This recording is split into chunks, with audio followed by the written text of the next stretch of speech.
बेहद अहम खबर रूस की तरफ से अब इजराइल को लेकर दी गई है बड़ी चेतावनी।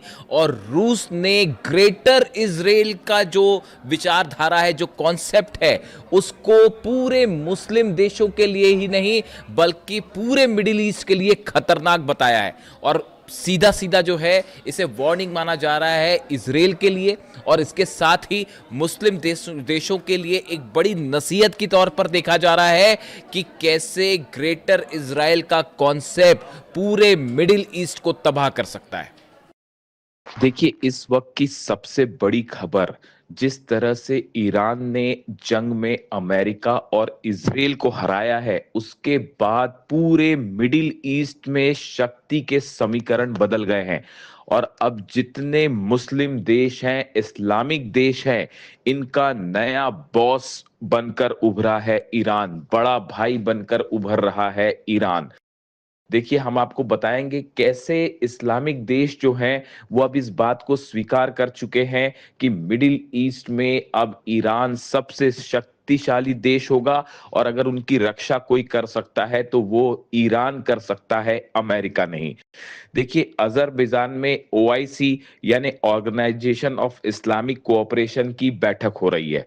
इसमें 57 मुस्लिम देशों के प्रतिनिधि शामिल हैं। इसमें ईरान ने भी हिस्सा लिया। ईरान के संसद के स्पीकर गलीबाफ साहब अजरबैजान पहुंचे, और वहां पर उन्होंने 57 मुस्लिम देशों के सामने ईरान की बात रखी है, और बड़ी बेबाकी से बात रखी। जो बातें उन्होंने कही, और उसे सुनने के बाद, उसे देखने के बाद ये बात साफ हो चुकी है कि मिडिल ईस्ट में अब वही फैसले होंगे जो ईरान को मंजूर होंगे। देखिए, गलीबाफ साहब ने ओआईसी की बैठक में सबसे बड़ी बात ये कही कि लेबनान में सीज फायर होना सबसे जरूरी है। अगर लेबनान में हमले इजराइल के जारी रहेंगे तो किसी तरह की कोई डील अमेरिका के साथ नहीं की जाएगी। साफ साफ ईरान ने इस बात को दोहरा दिया, लेबनान में सीज फायर किसी भी डील की सबसे बड़ी शर्त होगी। इसके अलावा देखिए, उन्होंने जो दूसरी अहम बात कही, इस्लामिक जो देश हैं या जो अरब देश हैं, इनकी सुरक्षा करने का काम ईरान करेगा। ईरान कर सकता है, आपको सुरक्षा दे सकता है। सुरक्षा के लिए किसी तरह से बाहरी देश से सुरक्षा उधार लेने की जरूरत नहीं है। देखिए, ये बेहद अहम बयान है ईरान का। और ईरान का कहने का मतलब ये है कि अरब देशों को अपनी सुरक्षा के लिए डोनाल्ड ट्रंप पर निर्भर रहने की जरूरत नहीं है, अमेरिका पर निर्भर रहने की जरूरत नहीं है, बल्कि ईरान उनकी सुरक्षा के लिए तैयार है। यानी अरब देश किसी तरह की सुरक्षा या डिफेंस सिस्टम अमेरिका से उधार ना लें। अगर वो सुरक्षा चाहते हैं तो ईरान उन्हें सुरक्षा देने के लिए तैयार है, और खास तौर पर हॉर्मूज के आसपास वाले देशों की सुरक्षा की जिम्मेदारी ईरान की होगी। उन्होंने कहा कि लोकल सिक्योरिटी, इस्लामिक देशों को यह बात समझनी होगी कि आपसी सहमति से लोकल सिक्योरिटी जरूरी है, ना कि अमेरिका के द्वारा दी गई सिक्योरिटी। जिस तरह से ईरान ने अपनी मिसाइल से अरब देशों में अमेरिकन बेसिस को निशाना बनाया, उसके बाद चाहे सऊदी हो, चाहे यूएई हो, चाहे कुवैत हो, चाहे कतर हो, ये देश अच्छी तरह से समझ चुके हैं कि उनकी रक्षा कोई कर सकता है तो वो ईरान कर सकता है। डोनाल्ड ट्रंप सुरक्षा नहीं दे सकता। जिस तरह से थार्ड और पेट्रियट की धज्जियां उड़ा दी ईरान ने अपनी फतह मिसाइल से, अपनी खुर्रम शहर मिसाइल से, उसको देखने के बाद पूरा अरब देश, जितने अरब देश हैं, वो ईरान का लोहा मान चुके हैं, ईरान के हौसले देख चुके हैं, ईरान की मिसाइलें देख चुके हैं। यानी वो इस बात को स्वीकार कर चुके हैं कि मिडिल ईस्ट का अब असली बादशाह ईरान है। देखिए, इसके अलावा उन्होंने एक बड़ी बात ये भी कही कि अरब देशों के साथ ईरान कोऑपरेशन चाहता है, इंटरेक्शन चाहता है, और इंटरेक्शन से ही अरब देशों के बीच विकास हो सकता है, शांति हो सकती है, कन्फ्रंटेशन से नहीं। उन्होंने अरब देशों को यह सलाह दी कि आपस में बातचीत करिए, आपस में इंटरेक्शन करिए, इसी से अरब देशों का भला हो सकता है, आपसी भला हो सकता है। आपस में जंग करने से, आपस में एक दूसरे के खिलाफ साजिशें करने से अरब और मुस्लिम देशों का विकास नहीं हो सकता, उनकी सुरक्षा नहीं हो सकती। ये देखिए, ये दूसरी बात उन्होंने इस बैठक में कही। इसके अलावा उन्होंने ये भी कहा कि मुस्लिम देशों के साथ हर तरह के कोऑपरेशन के लिए भविष्य में ईरान तैयार है। देखिए, ये बात ईरान के सुप्रीम लीडर अली खामेनी साहब हमेशा से कहते रहे हैं कि अरब देशों को, ईरान को एकजुट होना चाहिए, और एकजुट होके असली दुश्मन का मुकाबला कीजिए, अमेरिका का मुकाबला कीजिए, डोनाल्ड ट्रंप का मुकाबला कीजिए, क्योंकि असली दुश्मन अमेरिका है।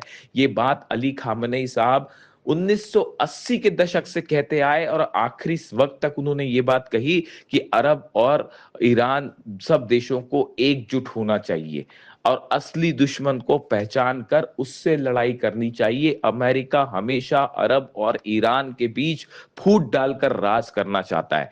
ये बात अली खामेनी साहब ने हमेशा से कही, और आज देखिए इस बात को अरब देश भी महसूस कर रहे हैं।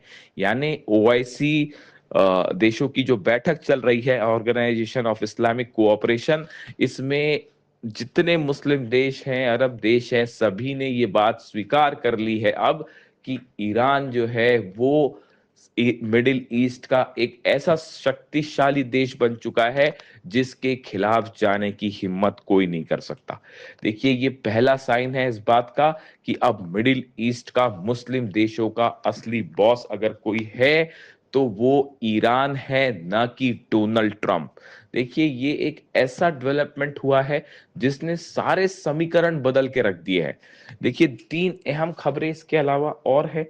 सऊदी की तरफ से ईरान को एक बड़ा वादा किया गया है कि अगर अमेरिका की तरफ से जो फंड रिलीज करने की बात कही गई है ईरान के लिए, अगर उसमें किसी भी तरह की कोई बाधा आती है, कोई मुश्किल आती है, तो सऊदी पूरी मदद करेगा उस फंड को रिलीज करने में। देखिए, इसको लेकर मैं अलग से बात करूंगा, ये भी बहुत बड़ा डेवलपमेंट है। इसके अलावा सीरिया के जो नेता हैं अल शरा, उनकी तरफ से ये बात कही गई है कि वो सीरिया सीरिया जो है वो लेबनान में किसी तरह का कोई ऑपरेशन नहीं करेगा, और वो हिजबुल्लाह के खिलाफ किसी तरह की कोई कार्रवाई में शामिल नहीं होगा। देखिए, डोनाल्ड ट्रंप के इस तरह से बयान आए थे। डोनाल्ड ट्रंप ये चाहते थे कि सीरिया जो है वो लेबनान में हस्तक्षेप करे और हिजबुल्लाह के खिलाफ कार्रवाई करे, लेकिन ऐसा करने से सीरिया ने भी मना कर दिया है।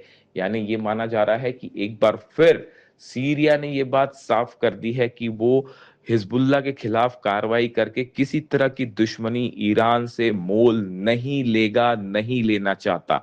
देखिए, डोनाल्ड ट्रंप की जो पॉलिसी थी, जिस तरह से वो एक षड्यंत्र करना चाहते थे सीरिया और लेबनान को आपस में भिड़ाकर, वो पूरा नहीं हो पाया, और यहां भी ईरान की बड़ी जीत हुई है। इसके अलावा देखिए, आप ओमान के साथ ईरान की एक बड़ी बैठक हुई है।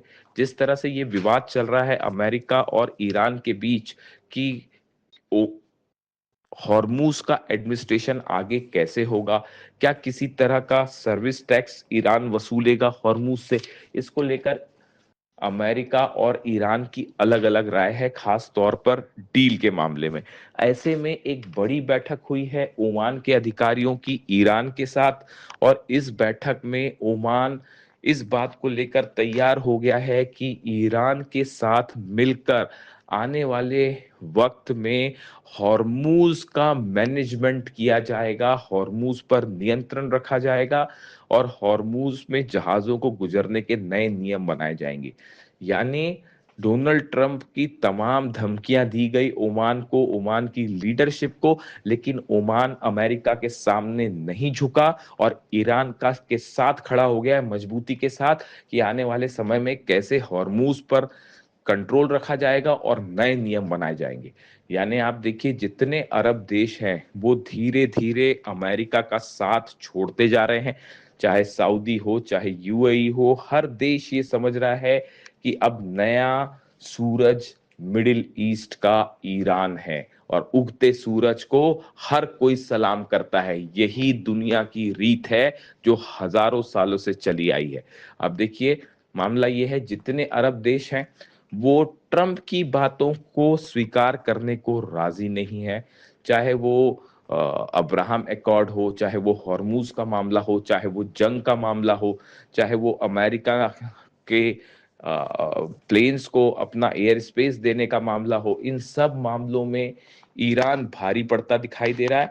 और ये बात साबित कर रही है कि मिडिल ईस्ट का असली किंग अब कोई है तो वो सिर्फ और सिर्फ ईरान है। और मुस्लिम देश इस बात को अब स्वीकार करते दिखाई दे रहे हैं कि मिडिल ईस्ट का नया बॉस, उनका बड़ा भाई अब सिर्फ ईरान है। ये ईरान की जंग के बाद फॉरेन पॉलिसी के लिहाज से, इंटरनेशनल रिलेशंस के लिहाज से अब तक की सबसे बड़ी जीत मानी जा रही है। जो भी अपडेट होगा इससे जुड़ा मैं आप तक पहुंचाऊंगा। कमेंट करके जरूर बताइए आपको वीडियो कैसा लगा।